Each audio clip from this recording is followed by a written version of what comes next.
आमनापुरापासून सुरक्षित Malwadi bus stand पासून 500 metre अंतरावर प्लॉट श्री धोंडीराज पार्क माळवाडी। फक्त 2 लाख रुपये डाऊन पेमेंट द्या आणि प्लॉटचे मालक व्हा। प्लॉट खरेदीसाठी कर्ज उपलब्ध। सर्वात स्वस्त प्लॉट घेण्याची हीच योग्य संधी। Premium residential plot Shri Dhondiraj park, Patil dairy नजीक, वसगडे रोड, माळवाडी, भिलवडी।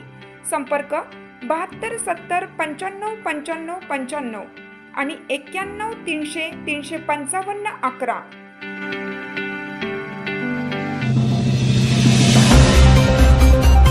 आमनापूर अंकलखोप पुलाची 20 वर्षांनंतरही उपेक्षाच। सार्वजनिक बांधकाम विभागाच्या उदासीनतेमुळे अपघाताला निमंत्रण।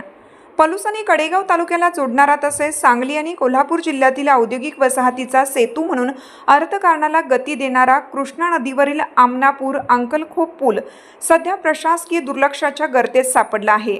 या पुलाच्या उद्घाटनाला 20 वर्ष पूर्ण होत असताना दुसरीकडे मात्र पुलाची झालेली दुरावस्था पाहून एखादा मोठा अपघात घडल्यानंतरच संबंधित विभागाला जाग येणार का, असा संतप्त सवाल स्थानिक नागरिकांमधून विचारला जात आहे। माजी मंत्री स्वर्गीय डॉक्टर पतंगरावजी कदम यांनी केंद्रात भाजप सरकार असताना अत्यंत चाणाक्षपणे हा पूल मंजूर करून आणला होता। तत्कालीन मुख्यमंत्री स्वर्गीय विलासराव देशमुख आणि छगन भुजबळ यांच्या हस्ते या पुलाचे मोठ्या दिमाखात उद्घाटन झालं होतं। मात्र आज याच पुलावरील ऐतिहासिक वारसा आणि लोकभावनेशी जोडलेल्या 2 कोनशिला 2025च्या महापुरापासून पडलेल्या असून त्या पुन्हा बसवण्याकडे संबंधित विभागाचे पूर्णपणे दुर्लक्ष झालं आहे।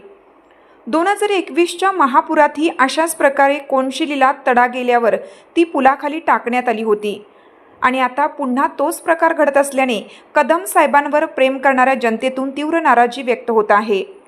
पुलाच्या केवळ कोनशिलेचीच नव्हे तर एकूणच देखभालीची मोठी दुरावस्था झाली आहे।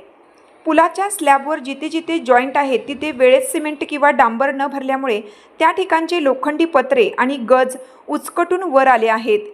या उघड्या पडलेल्या गजांमुळे लहान वाहने आणि विशेषतः बाईक स्वारांना जीव मुठीत धरून प्रवास करावा लागत असून रोज लहान मोठे अपघात घडत आहेत। सर्वात आश्चर्याची गोष्ट म्हणजे पुलाला 20 वर्ष पूर्ण होत आली तरी अजूनही या पुलाचे विद्युतीकरण करण्याचे शहाणपण संबंधित विभागाला सुचलेलं नाही। रात्रीच्या वेळी पुलावर पसरणाऱ्या अंधारामुळे आणि उखडलेल्या गजांमुळे अपघाताचा धोका दुप्पट झाला आहे। गेली 2 वर्ष आपत्ती व्यवस्थापनाच्या बैठकीत प्रांत अधिकारी आणि तहसीलदार यांच्या पुढे हा विषय स्थानिक नागरिकांनी वारंवार मांडूनही याकडे साफ दुर्लक्ष केलं जात आहे।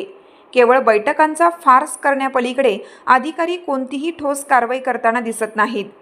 भौगोलिकदृष्ट्या हा पूल अत्यंत वैशिष्ट्यपूर्ण आहे।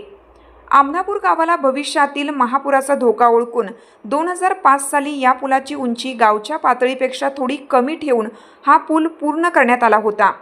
महापुराच्या काळात 2-4 दिवस जरी हा पूल पाण्याखाली गेला तरी वर्षभर तालुक्याला जोडण्याचे काम हा पूल अखंडपणे करत असतो। अशा या महत्त्वपूर्ण पुलाची 20 वर्षांनंतरही का उपेक्षा केली जात आहे, असा प्रश्न सर्वांनाच पडला आहे।